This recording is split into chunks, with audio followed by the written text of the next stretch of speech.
The cell membrane. The cell membrane is known as the fluid mosaic. It is called this because a mosaic is a bunch of parts and pieces that come together to create a whole. And then the fluid part comes from the fact that it is moving. So here we have a bunch of parts and pieces coming together to make our cell membrane. The main part of the membrane, or the lipid bilayer, is made of phospholipids, and they are amphipathic. We have our hydrophilic head, and then we have our hydrophobic tails. Amphipathic means that we have the hydrophilic, hydrophobic within one molecule. The nature of the phospholipids make the membrane selectively permeable, meaning that some molecules are allowed to pass through, but not all. On a general whole, small nonpolar molecules are able to pass through the lipid bilayer. Things like oxygen, carbon dioxide, and some of our smaller steroid hormones can fit right through the lipid layer without having any assistance. Animal cell membrane contains cholesterol in order to keep the fluidity of the membrane. Remember that animals generally have saturated fatty acids, and their tails are straight with no double bonds, and they tend to compact. The cholesterol fits in there to keep them from compacting on each other. Proteins are used in the membrane for several different purposes. We have integral proteins. These pass through the membrane. And then we have peripheral proteins that stay on the outside of the membrane. Proteins in the membrane function for a few different things. We have transport, in that it will allow some of our larger polar molecules to pass through the membrane. It can act as an enzyme on the outside of the membrane. We have the cell surface receptor. The cell surface receptor is used with cellular communication. When cells are talking back and forth with each other, this protein will pick up receptors to signal something onto the inside of the cell. We have cell surface identifiers. These are glycoproteins, where they have a carbohydrate attached, and that allows for the cell to know where it's at. And this is also used in the immune system, allowing the body to know self from non-self. It's used for cell adhesion, for one cell sticking to another cell, and then also for attachment to the cytoskeleton, which helps maintain the shape of the cell. Then we have extracellular matrix. The extracellular matrix is the non-living portion of the tissue that is outside of the cell. On a general whole, animal cells have extracellular matrix where plant cells do not. The matrix would be this area here, where we have protein, or different types of protein molecules that are helpful for anchoring the cell to where it's supposed to be. We have several different types of junctions between cells. In plant cells, we have plasmodesmata. These are open holes between cells and the cell wall to allow for a communication between cells. If we take a look here, we have this open pore, the plasmodesmata, that allows material from one cell to flow into the neighboring cell. If we look at this picture over here, you can see that there is a signal delivery system between the different types of cells within the plant through the plasmodesmata. Animal cells, we have similar structures called gap junctions. Gap junctions can open and close and allow for different molecules to easily pass through. In animal cells, we also have desmosomes. Desmosomes act as rivets. They basically anchor the cell to one another.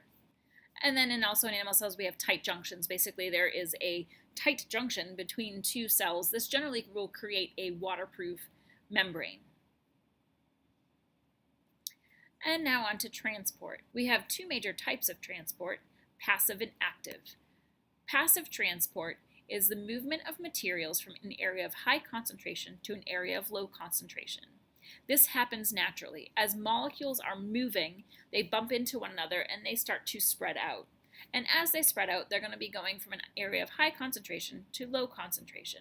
For this, there is no energy required, and it's called going down the concentration gradient. You might also hear it being with the concentration gradient. Diffusion is passive transport.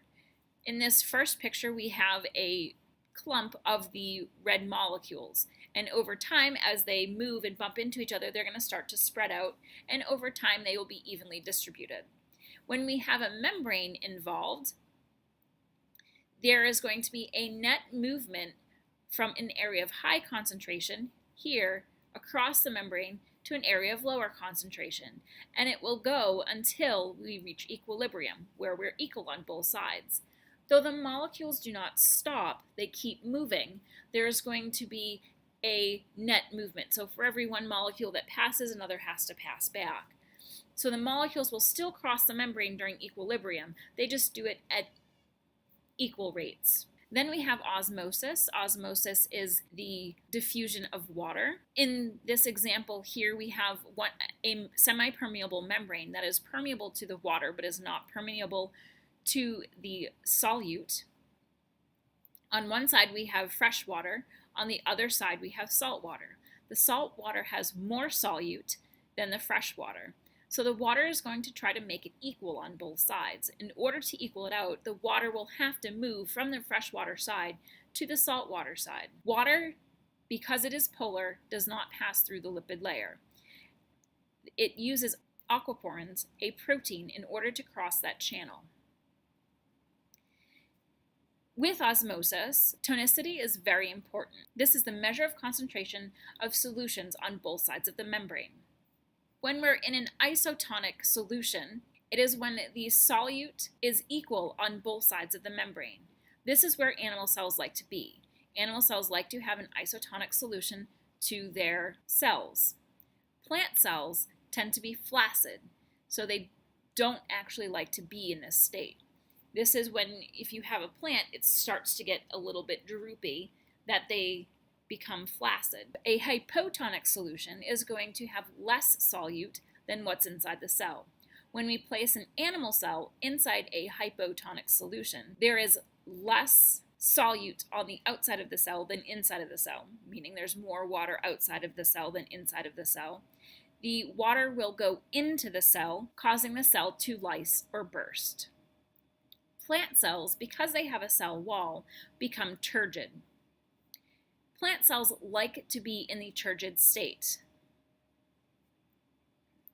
This allows them to be upright, kind of giving them a little bit more framework. And then we have hypertonic solution. A hypertonic solution is when there is more solute in the solution surrounding the cell. Thus, there is less water outside of the cell, more water inside of the cell. The water will leave the cell in order to stay with the gradient. In an animal cell, this will dehydrate the cells, causing them to shrivel. In a plant cell, the cell membrane will pull away from the cell wall, and that's called plasmolysis. There are several examples of osmoregulation. One example is in freshwater versus saltwater organisms. The amount of water that goes into the fish is going to be different. In a freshwater fish, more water is going to be going in because of the concentrations, and their urine is much more dilute. In a saltwater fish, there is going to be more hypertonic, and their urine is going to be more concentrated because they are pulling in less water. If you are to be stranded out at sea, the seawater is going to be hypertonic to your cells, thus making it not a very good idea to rely on the ocean water as a source of drink. Facilitated diffusion is also a passive transport. It utilizes a protein channel within the membrane in order to allow molecules to pass through that membrane. Active transport is the movement of molecules from a low to high concentration. This is going against the concentration gradient. This is going against where molecules naturally want to be. So this requires energy input. For active transport, you're going to need to use a protein within the cell membrane in order to pump the molecules against the concentration gradient. A classic example of active transport is within your nerve cells, the sodium-potassium pump. In order to return the cells to their resting state, you will need to move sodium and potassium back to where they belong. So it's going to be pumping these molecules across the membrane with the use of ATP, and remember, ATP is our energy molecule. And then we have bulk transport. This is moving large amounts of materials at a time. Endocytosis, we have three types. We have cell eating, which is phagocytosis, the intake of a particle. Basically, the cell membrane wraps around that particle and then brings it inside, and it detaches and becomes a food vacuole on the inside of the cell. An intake of large amounts of water is pinocytosis. And then there is receptor-mediated endocytosis, where in order for the cell to take in that molecule, it needs to match up with the receptors on the outside of the cell. In contrast, we have exocytosis. This is the removal of materials from the cell. Inside the cell, you're going to have some sort of vesicle. The vesicle, since it is phospholipid, will attach to that cell membrane. Then it will break open and push the contents out.